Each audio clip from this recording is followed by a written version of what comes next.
Welcome to this bonus episode of NewsPoints on the Air, a production of the North American division of Seventh-Day Adventist.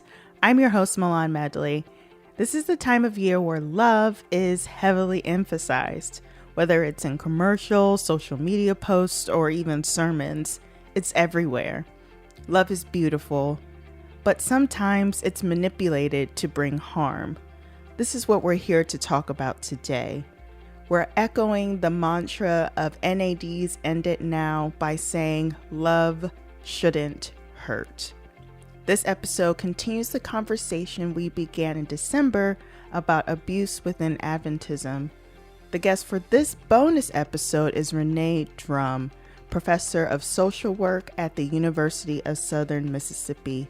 She led a study on the effects of intimate partner violence among Seventh-Day Adventist church attendees. The study has made her one of the top experts on this topic within the denomination in North America. One of the main findings from the study was the prevalence of emotional abuse. Rene is here to define abuse and walk us through her study. It's wonderful to have you here, Rene. Thank you so much. My pleasure. Thanks for having me. Can you briefly define what emotional abuse is? Okay, I'll start with just a general definition of abuse, first of all. Okay. You see, because people in marriages bicker, right? They argue, they have tiffs, they get mad at each other.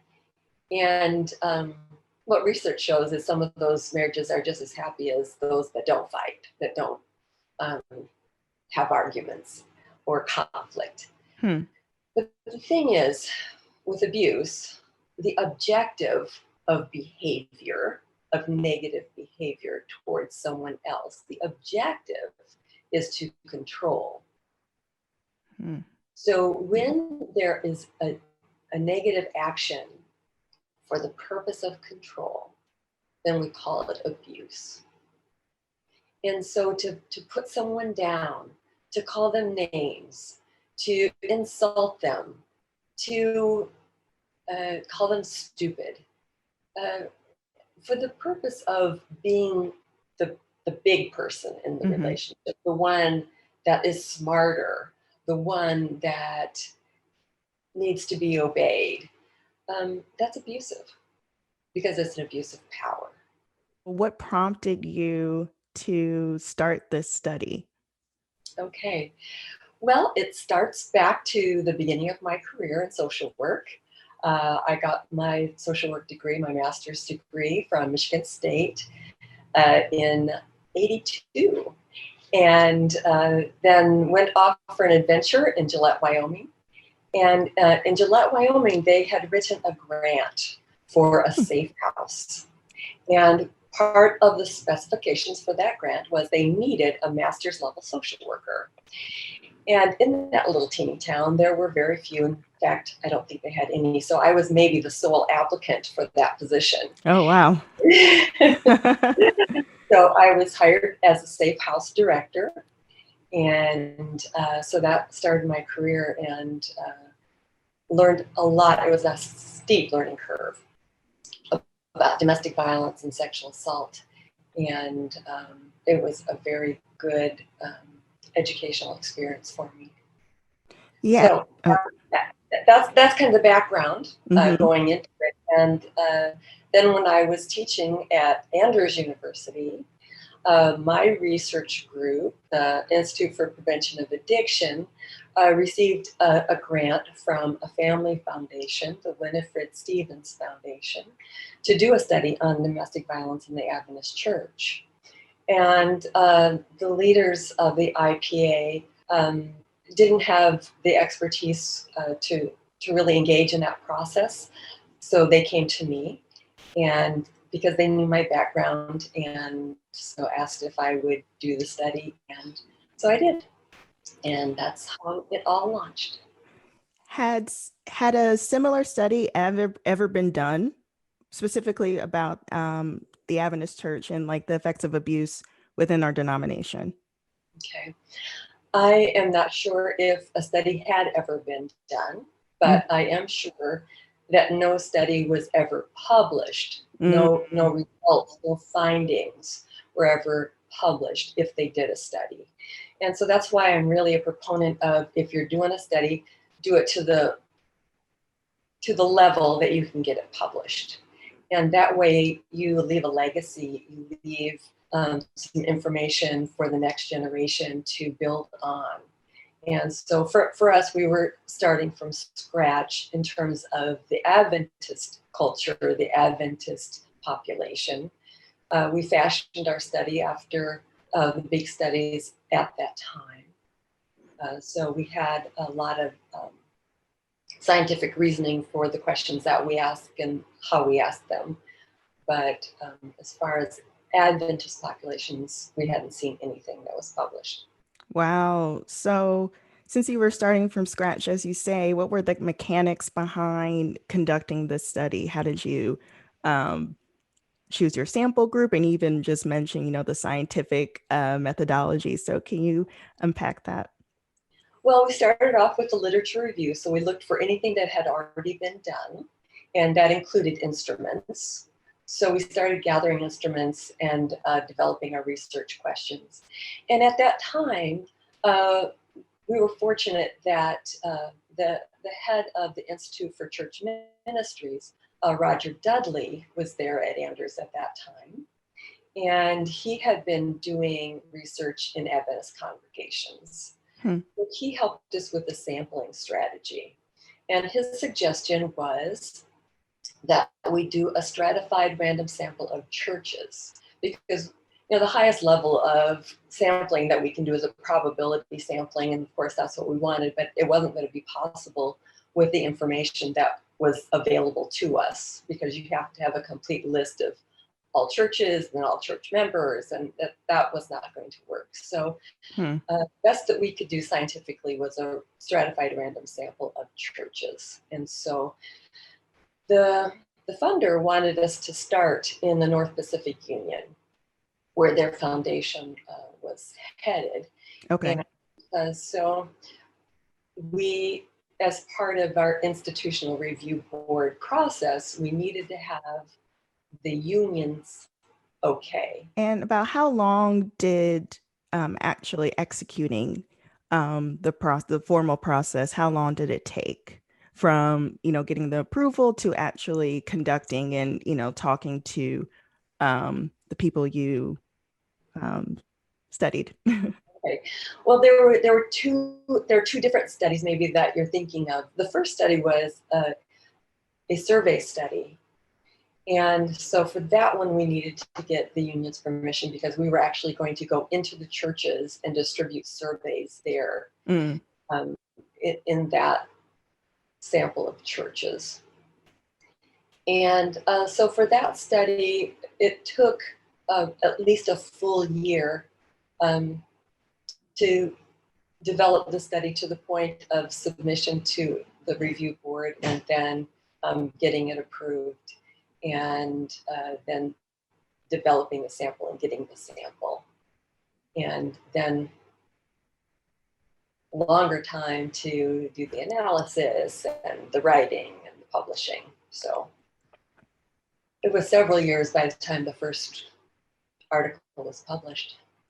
Wow. And survey, that was the word I was looking for earlier, not study. But so how many people did you end up surveying for that first one that you mentioned? That first one had 1,431 responses. Wow, that's incredible. Yes, we worked hard to get that sample. Yeah, specific age range, or what exactly were you looking for? We targeted people that were sitting in the pews on a Sabbath morning. Okay. So, primarily, of course, it would be Adventists, but we weren't going to exclude non-Adventist people that were there visiting, because we wanted to have from our results things that would help anyone that was in the pew. So that's why we targeted adults in the pew. So anyone that was over 18 was eligible to take the survey. We separated men from the women. We asked women to sit on one side of the sanctuary and men on the other, so that partners could have complete privacy as they filled out the survey. Oh, wow. I was thinking, for some reason, I was thinking kind of like a mail-in survey, but this was in person. Primarily, yes. We did have that as an option. We say if you don't feel comfortable, because a lot of the data was collected on Sabbath. Mm-hmm. So, if for some reason you don't feel comfortable filling it out today, and if that could have been their partner's influence too, then take this home with you. Here's a prepaid envelope.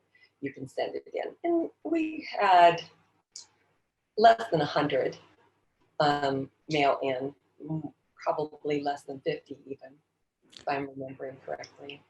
So what were some examples, if you may share, of questions that you asked?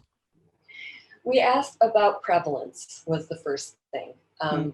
Have you, a yes or no, have you in your adulthood with an intimate partner? Okay, so that's the lead in. Mm-hmm. More than 30 different behaviors that they might have experienced. And then, so we asked it in two ways. Have you ever experienced this in your adulthood with an intimate partner? And in the last 12 months, have you experienced this? So we wanted recent victimization and lifetime victimization, in terms of lifetime meaning just adulthood. And another place on the survey, we asked about childhood abuse. So we wanted to be really clear, this is just adult intimate partner violence. So we asked about emotional abuse, physical abuse, sexual abuse, as some main headings and what they experienced. We also asked different ways that they had asked for help or gotten help. We wanted to know how successful those efforts were, because again, past behavior predicts future behavior. So if some things were very helpful for people, we wanted to know what they were. We also wanted them to make some guesses as to the kind of interventions that they would be most open to if those things were available to them. And so we asked about different types of programming. For example, programming for children, dating violence, workshops for couples, workshops for healing. So, a variety of things. And then we also had a section on childhood abuse, just a very small, has this ever happened to you in your childhood, in your past? Wow. And so, So, yeah, that was the word I was about to use, very comprehensive. So once you got the data and, crunched the numbers and did your analysis, what were some of the main takeaways? I'm sure there was a lot because you covered so many layers, but what were some of the big kind of aha or, big takeaways? one of the things was that our numbers, our prevalence rates, were about on par with the major studies that had been done in the US. And that was the best outcome for us, because the theory was at that time that conservative Christians had a higher prevalence, actually, of domestic violence, intimate partner violence, and other US populations, because of the patriarchal systems of thinking and behaving. So to have a result that was just on par and not worse than, that was actually a comfort to the funder and to the union where we did the sample. Okay. So about on par, that was one of the big takeaways. Emotional abuse was a lot stronger player than I anticipated.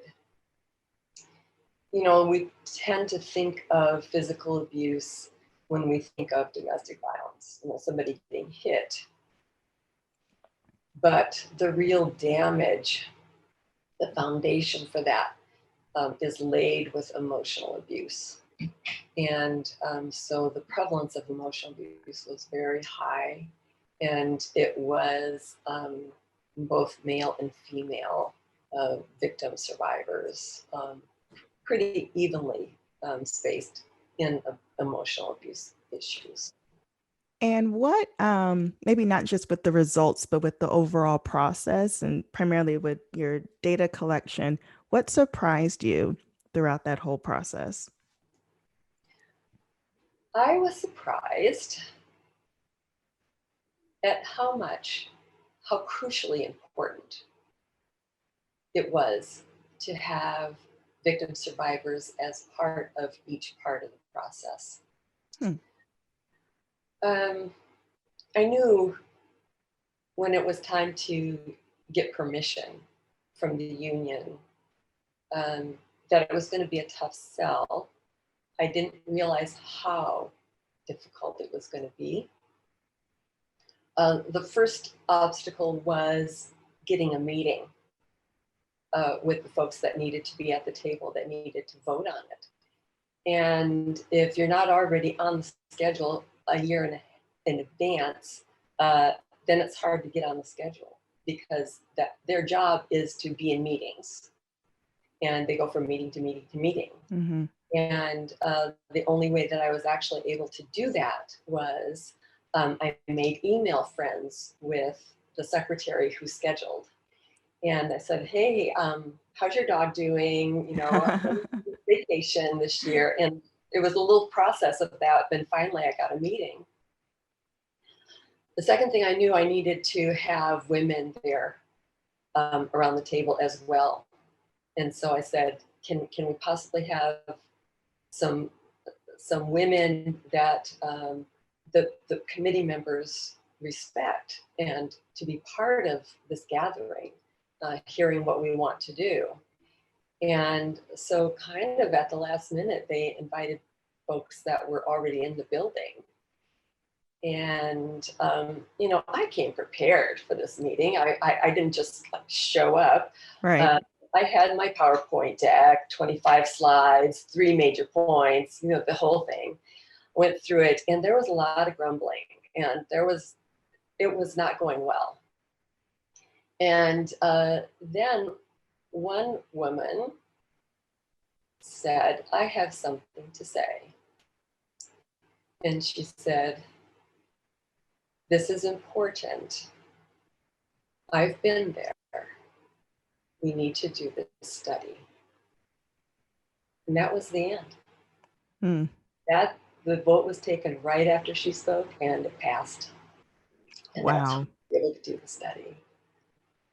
Yeah. Wow. So having victim survivors at the table at every step.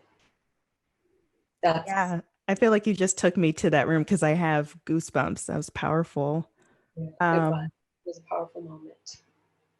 And so that kind of dovetails into my next question about how have the results been received? You know, when were your articles published? And then, like, since then, since you've been sharing your findings, how, you know, when you go to different churches and conferences, what's the initial reaction?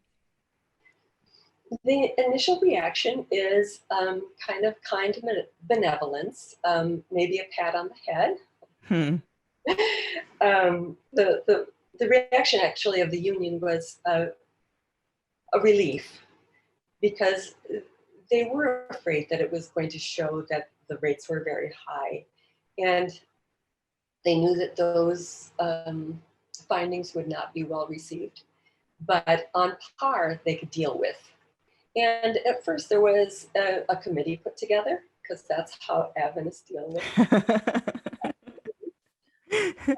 But it only met 2 or 3 times, and then it was done. So initially, you know, people were kind, and they were receptive. And I had meetings at every level. I had a GC meeting, I had union meetings, I had some meetings at the conference level. So they were all kind and open, but not motivated. I would say not motivated to do something that I would call do. Church entities have presentations. They present things. They have meetings and present things, and that's what they do. They create policy statements as well, and those are important. I'm not saying that any of those things are not important, but as far as getting down to the pews and helping people that are in trouble, that's not gonna help as much as help is needed.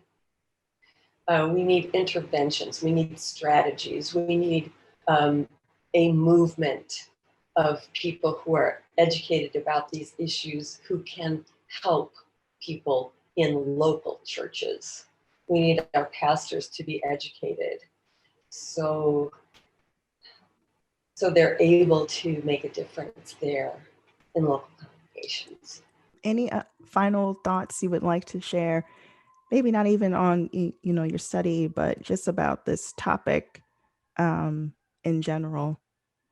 I think for people in the pews, for church members and pastors and church leaders, the biggest thing is to realize and accept that people on all levels of church involvement have been known to be abusive.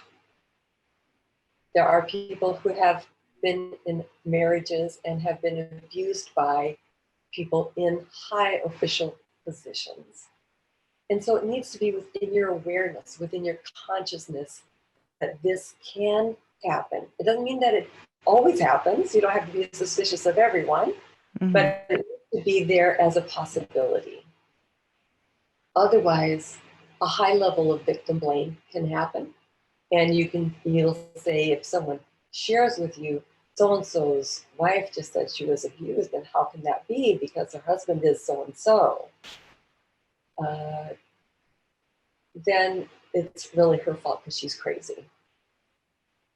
So if you have an awareness that this can happen at any level, and you listen to a victim when she says or when he says, I'm being abused, and affirm that it's not your fault, and here are some resources that can go a long way to make a big difference in our church. Thank you so much, Rene, for this time and for sharing your passion. I really appreciate it, and I know people who hear it will definitely feel inspired by it. If they want to learn more about your study or just follow you and your work, how can someone read about your study? Email me. I think that's the easiest thing. Okay. And it's my name, Rene, R-E-N-E, and my middle initial D, and then my last name, Drumm, D-R-U-M-M. So RENEDDRUMM @gmail.com. All right. So a personal connection, folks, Absolutely. That's great. That's great. And thank you again, Rene. Thank you. Glad to be part of this. Thank you for tuning in to this bonus episode of NewsPoints on the Air. There are incredible free resources available on enditnownorthamerica.org if you want to help prevent abuse in your faith community. That's enditnownorthamerica.org, then click on resources. NewsPoints on the Air is produced, edited, and hosted by me, Milan Medley. Executive producers are Dan Weber, Julio Munoz, and Kimberly Moran. Graphics are by Jonathan LaPointe. Listen and subscribe to us on Apple Podcasts, Spotify, and Google Podcasts. Share with your family and friends. Give us a 5-star rating and a glowing review. Also, be sure to subscribe to NewsPoints. It's our weekly digital newsletter with news stories, special announcements, and ministry resources. Visit NADadventist.org, then click on news. If you need to reach me, send an email to ontheair@nadadventist.org. That's ontheair@nadadventist.org. That's it for this episode. We'll have another regularly scheduled episode for you next week.